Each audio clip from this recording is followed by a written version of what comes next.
નમસ્કાર દોસ્તો, કદાચ તમે કૂતરાની પૂંછડીને 1-2 વર્ષ કે 5 વર્ષ ભોંમાં દાટી દો ને તો ઈ સીધી થવાના ચાન્સ છે, પણ આ ભારતીય જનતા પાર્ટીના નેતાઓને તમે જમીનમાં આખે આખા દાટી દો ને તો ઈ નહીં સીધા થાય, ઈ નહીં, ક્યારેય નહીં સુધરે. अरे कहना क्या चाहते हो? હજી તો જંતર મંતર ઉપર પેપર લીકના મુદ્દાને લઈને આટલા ટાઈમથી પ્રોટેસ્ટ ચાલતી હતી. ધર્મેન્દ્ર પ્રધાનનું રાજીનામું લીધું, ત્યાર પછી પ્રોટેસ્ટ પૂરી થઈ, લોકોની માંગણી પૂરી થઈ, આંદોલન ખતમ થઈ ગયું અને વડાપ્રધાને એવું કીધું કે હવે પછી પેપર ક્યારેય નહીં ફૂટે, અમે એની બાંયધરી આપીએ છીએ. દેશના યુવાનો સાથે ખિલવાડ ન થાય એની અમે બાંયધરી આપીએ છીએ. ત્યાં તો ગુજરાતની અંદર પાછું ફટ દઈને ફૂટી ગયું.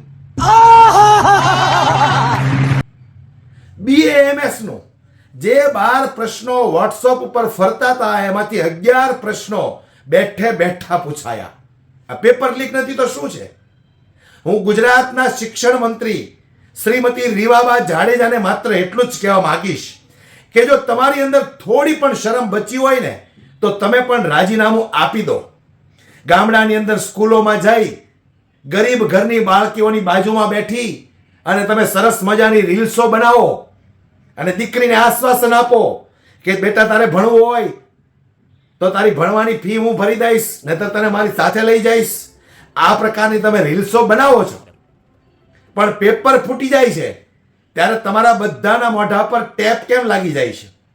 મેં કીધું એમ છે દોસ્તો, કૂતરાની પૂંછડી કદાચ 2-4-5 વર્ષે સીધી થઈ જાય, પણ આ ભારતીય જનતા પાર્ટીની અંદર રહેલા ભ્રષ્ટ નેતાઓ, મંત્રીઓ અને અધિકારીઓ ક્યારેય નહીં સીધા થાય. એ નહીં સુધરે, કારણ કે આમાં મોટામાં મોટો વાંક જનતાનો છે. જનતા કાંઈ બોલતી નથી અને એ લોકોને લૂંટવાની મજા આવે છે. જનતાને એક ફાવી ગયું છે કે જય શ્રી રામ બોલો અને કમળનું બટન દબાવો. સવારથી સાંજ આપણે મહેનત કરીએ, પૈસા કમાઈએ, આપણા પરિવાર માટે થોડા કમાઈએ છીએ. આ મંત્રી સંત્રી નેતાઓના દીકરા દીકરીઓ માટે કમાઈએ છીએ. એને હરવા ફરવા માટે, એમના મોજ શોખ પૂરા કરવા માટે આપણે કમાઈએ છીએ. ટેક્સ ભરીએ, વેરાઓ ભરીએ, પેપરો ફૂટી જાય, ભ્રષ્ટાચાર થાય, સારું આપણે શું લેવા દેવા? બરાબર ને?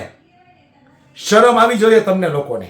હું ગુજરાતની જનતાને કહેવા માંગુ છું, 30 વર્ષથી તમે આ એકનો એક ખીલો ખોડી દીધો છે. જે દિવસે ભારતીય જનતા પાર્ટીની સરકાર ગુજરાતમાંથી જશે ને તે દિવસે ગુજરાતની જનતાનું ભલું થશે.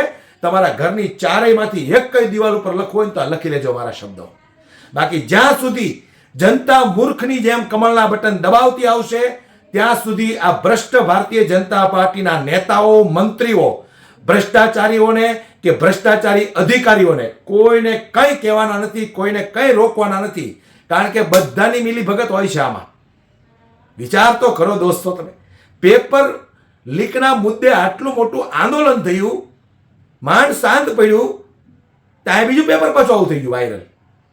શરમ હોય ને તો હું તો એમ કહું છું શિક્ષણ મંત્રીને કે રાજીનામું આપી દો, રાજીનામું આપી દો. તમે દેશના વિદ્યાર્થીઓ સાથે આ ખિલવાડ થાય છે, તમને લોકોને થોડી પણ શરમ છે કે નહીં?